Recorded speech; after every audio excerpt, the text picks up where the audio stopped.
Enough, brothers and sisters, enough. Every human being is sacred and precious in the eyes of God and has a right to live in peace. Let us not lose hope. Every human being, whether Christian, Jew, or Muslim, has a right to live in peace. That was Pope Francis's message in the weeks after the start of the Israel-Hamas war. As Christians, today celebrates the birth of Jesus.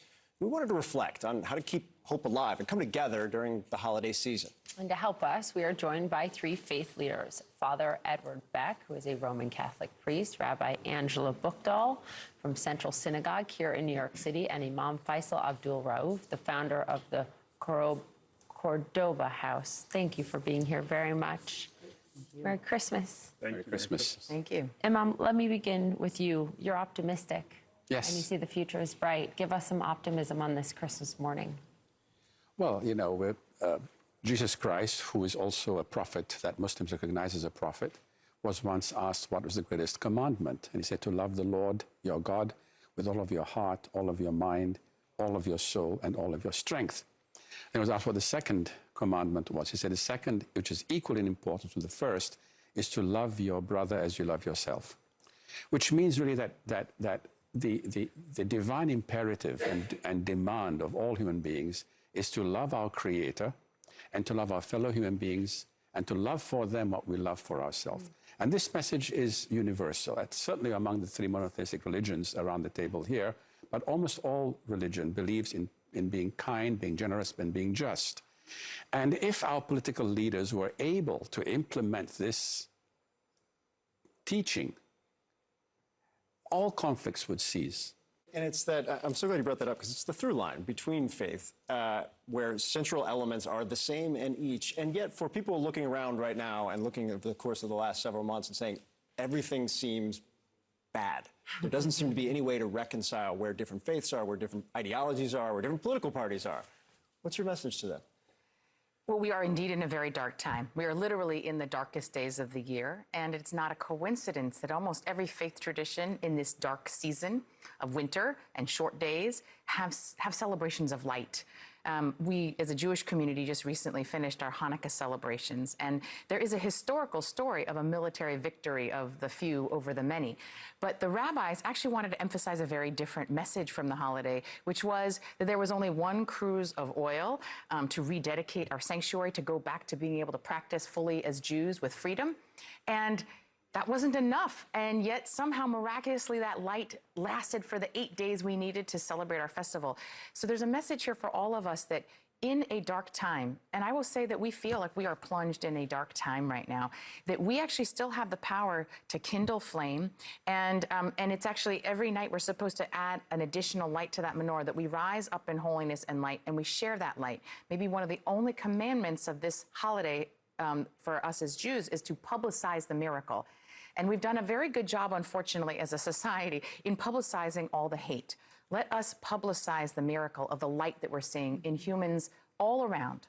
The miracle, the light, the joy, the celebration of Christmas morning. Can I ask you the question that my kids ask me, and I think most people's kids ask them? Then why do such bad things happen? As we sit here on Christmas, there is still so much pain and suffering, particularly right now in the world. Can you speak to those who feel hopeless this morning, Father?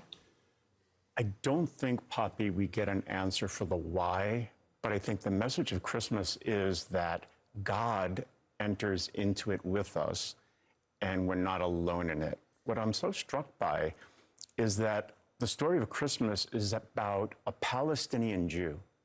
Now, how often do you find those words put together? A Palestinian Jew born into a time when his country was occupied, right? They can't find a place for her to even give birth, his mother. They're homeless. They eventually have to flee as refugees into Egypt, no less.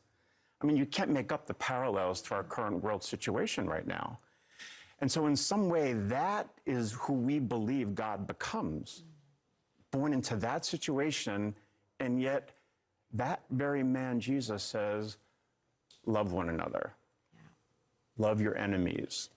There is hope. There is light in the darkness. I'm attesting to that. So somehow that God enters that experience of suffering and that struggle and is actually born into it. That is what is so miraculous about this celebration for me. You said something about God being with us the whole time. A couple of weeks ago, our pastor said, God is closer to you than your breath. And it just struck me so much. And I wonder how you think about that on this Christmas morning, that as alone as many people feel, we are not.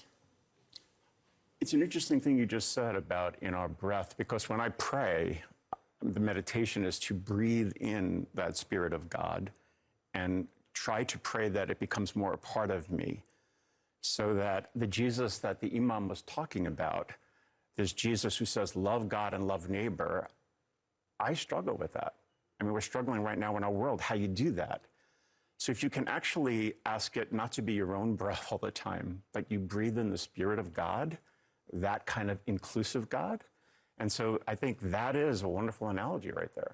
I mean, I would just add that in Hebrew, the word for breath, neshama, is also the same word for our soul. So really, we are re-ensouled with our sense of connection with our own divinity with every breath. It's just, most of the time, our problem is we're not paying enough attention to it. Add to that also, the Quran tells us that when God says in the Quran that when he created Adam from the clay, and then he said to the angels, and when I have blown into him from my spirit, then fall in prostration to him. So the human soul is created from the divine spirit. And therefore, every human being has within himself or herself part of the DNA of God. We human beings don't know that we are created in God's image. And the purpose of our religious traditions, and our spiritual traditions in particular, is to teach us and to make us connect to the God, and we know God from within our own souls. Key to being, to recognizing that we each have the breath of divine is not just for us to own that sense of connection with divinity, but to treat others with that same divinity. Yeah. Father Edward Beck, Rabbi, Imam, thank you guys very much. This is a wonderful conversation. Thank you. Merry Christmas again.